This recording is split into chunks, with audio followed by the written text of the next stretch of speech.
સુરત શહેરના લાલગેટ વિસ્તારમાં આવેલા શાહપુર ખાતે આજે એક મોટી દુર્ઘટના ઘટના રહી ગઈ હતી।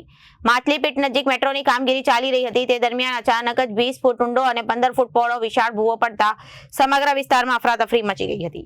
આ ઘટના સમયે બાજુમાં જ નિકાહનો મંડપ બાંધેલો હોવાથી લોકોના જીવ તાળવે ચોંટ્યા હતા। નિકાહના મંડપનો એક પાયો પણ ભૂવામાં ગરકાવ થઈ ગયો હતો અને સાથે 20 થી 25 ખુરશીઓ પણ ખાડામાં પડી ગઈ હતી।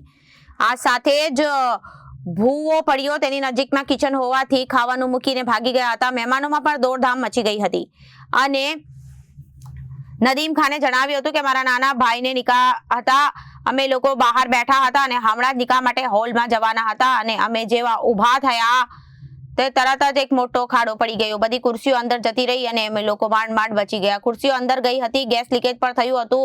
એટલું જ કહેવા માંગુ છું કે અત્યારે મારા મહેમાનો આવ્યા છે અને બધા પરેશાન છે, બધાને ઘરની બહાર કાઢવામાં આવ્યા છે। હવે શું કરવું તે સમજાતું નથી। ભૂવામાં અંદર પડતા બચી જનાર નદીમ ખાને જણાવ્યું કે ઘટના માછલીપીટ મસ્જિદે કદીમની પાછળ અને ફરસાણ બેકરીવાળાની ગલીમાં બની હતી। 15 થી 20 ફૂટ ઊંડો ખાડો પડી ગયો। આ મહિનામાં બીજી વાર આવું બન્યું છે। આની પહેલા પણ સામે જ આવો ખાડો પડ્યો હતો। આ વખતે અમે એ જ ખુરશીઓ પર બેઠા હતા અને જેવા અમે ત્યાંથી ઊભા થયા ગયા કે તરત જ ખાડો પડી ગયો। ફાયર બ્રિગેડની 2 ગાડીઓ અને ગુજરાત ગેસની 1 ગાડી આવી છે। ગેસ પણ ક્યારનો લીક થઈ રહ્યો છે અને ગેસવાળા પણ અડધા કલાક પછી આવ્યા। સાહેબ, ઘટના બની છે કે મેટ્રોના લીધે અહીંયા 2 ભૌવા પડી ગયા, બરાબર 50-50 60-60 ફૂટના 2 ભૌવા પડી ગયા ને અમારા એરિયો આખો ખરાબ થઈ ગયો। બધા એરિયામાંથી ઘર ખાલી કરીને જાય છે। હવે કોઈ ઘરને કંઈ નુકસાન થાય તો એનો ભરણ પોષણ કોણ કરશે?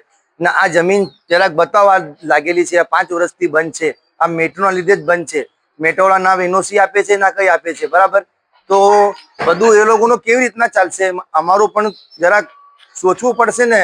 અમે કેટલી તકલીફમાં છે તમને ખબર છે સાહેબ। કમિશનરને એક જ મારા હાથ જોડીને વિનંતી છે કે આ કામને પૂરો કરો ને જે લોકોની સાઈડ બંધ છે એ લોકોની સાઈડની પરમિશન આપો, બરાબર। નહીં તો પછી કાલ ઉઠીને કંઈ થાય તો બાકી કાલ ઉઠીને કંઈ થાય તો આ બધા માણસ 1000-1500 આદમી સુડા ભવન ને એસએમસી માં તમને મળશે, બરાબર। ને હવે કાલે 9 વાગ્યા ઘટના બની, 50 થી 60 લોકો બચી ગયા મરતા। એ તો ઉપરવાળાએ બચાવ્યું, બરાબર। હવે બાજુવાળા મકાનમાં પણ તકલીફ છે કે હવે બાજુના મકાનમાં મેરેજ હતા, બરાબર। હવે એ મેરેજ પતી ગઈ કે નહીં પતી પણ એ લોકોનું તો નુકસાન થઈ ગયું ને, બરાબર કે નહીં? તો હવે આગળ જઈને આ કેટલું નુકસાન થશે સાહેબ? તમને ખબર છે? તમે અહીંયા આવો, રૂબરૂ જો શું હાલત થઈ રહેલી છે। આ મેટ્રો બેકદરીથી કામ કરી રહેલા છે। લોકોના દિલમાં એકદમ ડરનો માહોલ બની ગયેલો છે ને આ લોકો મતલબ આપના સર પર લેવા માટે કંઈ મંજૂર નથી।